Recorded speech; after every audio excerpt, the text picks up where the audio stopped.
ನನಗೀಗ ನರ ಮನುಷ್ಯ ಬೇಕು, ನರ ಮನುಷ್ಯ ಬೇಕು. ನಾನು ಅಂಗುಲಿಮಾಲ, ಈ ಭೂಲೋಕದ ಚಕ್ರವರ್ತಿ. ನನ್ನ ಹೆಸರನ್ನು ಕೇಳಿದೊಡನೆ ರಾಜ ಮಹಾರಾಜರೆಲ್ಲ ಕಪ್ಪ ಕಾಣಿಕೆ ಹಿಡಿದು ತಂದಿರುತ್ತಾರೆ. ಮನುಷ್ಯರು ನನ್ನನ್ನು ಕಂಡಾಗ, ಮೃತ್ಯುವನ್ನು ಕಂಡಾಗ ಓಡುವಂತೆ ದಿಕ್ಕಾಪಾಲಾಗಿ ಹೆದರಿ ಓಡಿ ಹೋಗುತ್ತಾರೆ. ಹಸಿವು ಹಸಿವು ಹಸಿವು. ಮನುಷ್ಯರ ರಕ್ತದ ರುಚಿ ನೋಡದೆ 2 ದಿನಗಳಾಯ್ತು. ಅಲ್ಲಿ ಒಬ್ಬ ಮನುಷ್ಯ ಕಾಣುತ್ತಿದ್ದಾನೆ. ಬಿಡಲಾರೆ ಬಿಡಲಾರೆ.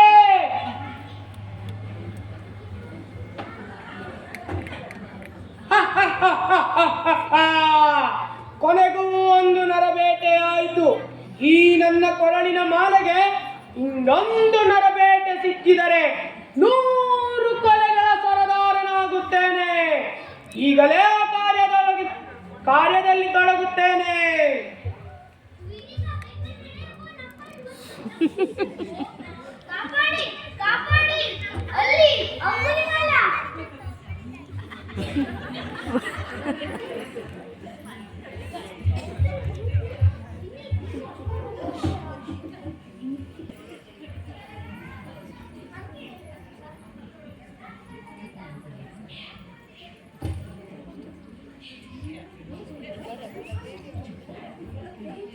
ಸ್ವಾಮಿ, ನಮ್ಮನ್ನು ಕಾಪಾಡಿ. ಅಂಗುಲಿಮಾಲನೆಂಬ ರಾಕ್ಷಸ ಜನರನ್ನೆಲ್ಲ ಕೊಲ್ಲುತ್ತಿದ್ದಾನೆ. ಸತ್ತವರ ಬೆರಳಿನ ಮಾಲೆಯನ್ನು ಧರಿಸುತ್ತಿದ್ದಾನೆ. ಅವನಿಂದ ನೀವೇ ನಮ್ಮನ್ನು ಕಾಪಾಡಿ. ನೀವಿಲ್ಲವಾದರೆ ನಮಗಾರಿಗೂಡಿಗಾಲವಿಲ್ಲ. ಆಗಲಿ, ದೇವರು ನಿಮ್ಮನ್ನು ರಕ್ಷಿಸುತ್ತಾನೆ. ನೀವೇನು ಚಿಂತಿಸಿದಿರಿ, ನಾನು ನೋಡಿಕೊಳ್ಳುತ್ತೇನೆ. ಪ್ರಭು, ಅವನು ಅತ್ಯಂತ ಕ್ರೂರಿ, ಯಾರನ್ನೂ ಬಿಡುವುದಿಲ್ಲ, ನಿಮ್ಮನ್ನು ಕೊಲ್ಲುತ್ತಾನೆ. ಹೋಗಬೇಡಿ. ಅದು ಅವನ ಕಾಯಕ, ಅವನು ಮಾಡಲಿ. ನನ್ನ ಕಾಯಕ ನಾನು ಮಾಡುತ್ತೇನೆ. ಜನರನ್ನು ರಕ್ಷಿಸುವುದು ನನ್ನ ಹೊಣೆ. ನಾನು ಹೋಗಿ ಬರುತ್ತೇನೆ.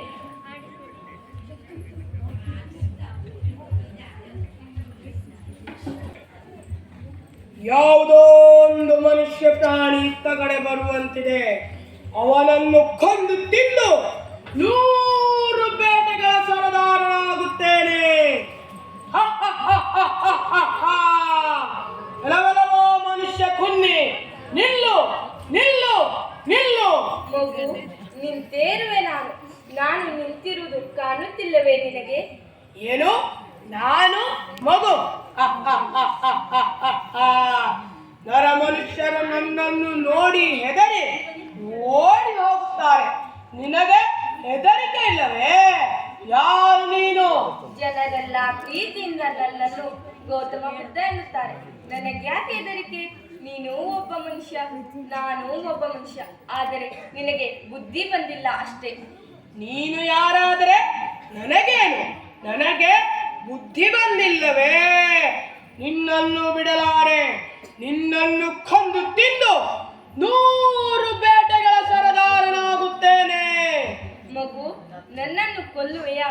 ಬಾ, ಕೊಲ್ಲು. ನಿಂತೇರುವೆ ನಾನು.